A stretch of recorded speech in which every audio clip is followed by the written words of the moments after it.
20वीं सदी में 1922 के आसपास टी.एस. इलियट को नोबेल प्राइज मिला था। वो उनको पोइट्री में वो कुछ नॉवेल्टी लेकर आए थे इन द स्टाइल।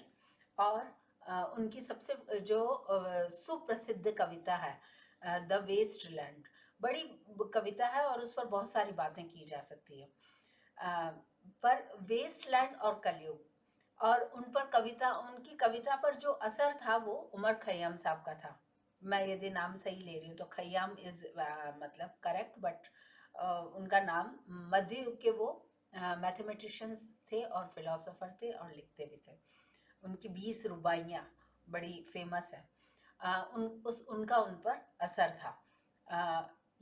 यहाँ पर एक खास बात जो ध्यान देने वाली है वो ये कि ब्रिटिशर्स ने हम पर राज किया, पूरे एशिया पर उनका कंट्रोल था, यूरोप का, लेकिन वो हमारे यहाँ से ज्ञान भी चुरा कर ले जा रहे थे, यानी कि उसको भी एक अहमियत दे रहे थे। यहाँ चुराने का मतलब ये है, ज्ञान को कोई चुरा नहीं सकता।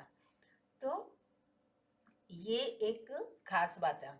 और एक अमृता प्रीतम की कविता है पत्थर का शहर और पत्थर के लोग, वो भी बड़ी कविता है। और इस कविता पे हम जितनी भी बात करें अमृता प्रीतम जी की वो भी कम है, अच्छी कविता है।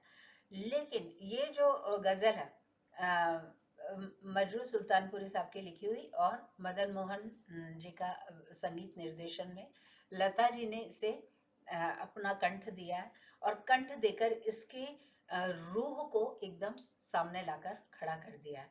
हम हैं मताए कूचाओ बाजार की तरह, उठती है हर निगाह खरीदार की तरह।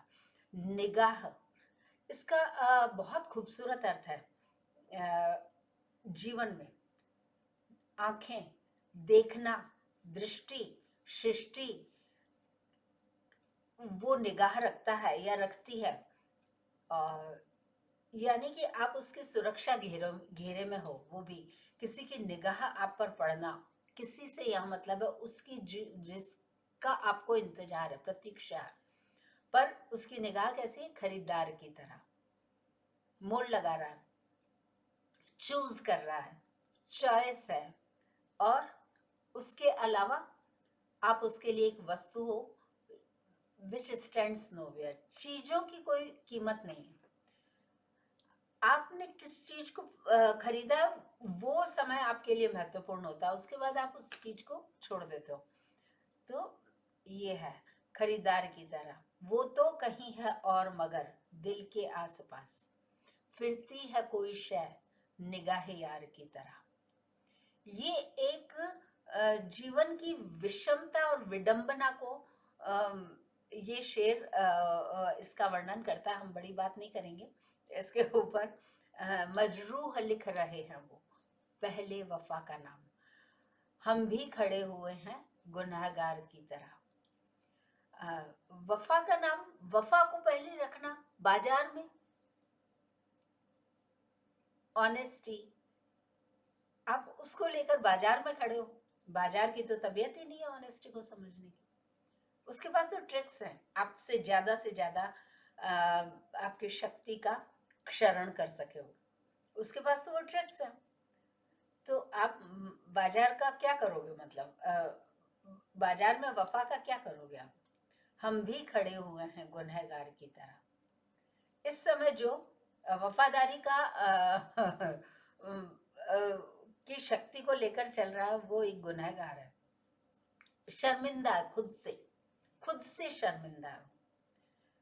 और जो खुद से शर्मिंदा है वो कैसे क्या करें, उपासना, खुद से बात करना, उपासन, उपासना, खुद के पास बैठना, खुद के पास जीवन की वो शक्ति है जो आपको चलाए जा रही है, जो इस ब्रह्मांड में एक विशेष अर्थ रखती है, उसके पास बैठना, उपासना। जो खुद से शर्मिंदा है वो तो फिर हर चीज से बेजार हो जाएगा, उसके लिए तो हर और पत्थर के लोग। आज बसंत पंचमी के इस अवसर पर आज लता जी की पुण्यतिथि भी है, तो हम साक्षात सरस्वती स्वरूपा लता जी को याद करते हुए उनकी एक बहुत प्रसिद्ध गज़ल है गाई हुई उनकी, हम हैं मताए कूच जाओ बाजार की तरह। और इसको लिखा था मजरू सुल्तानपुरी साहब ने और संगीत निर्देशन मदन मोहन साहब का है। तो इस पूरी टीम को, इन सभी मास्टर्स को प्रणाम करते हुए हम इस गज़ल को प्रणाम स्वरूप अपना अभिवादन स्वीकार करने की एक प्रार्थना कर रहे हैं, इससे ज़्यादा कुछ नहीं।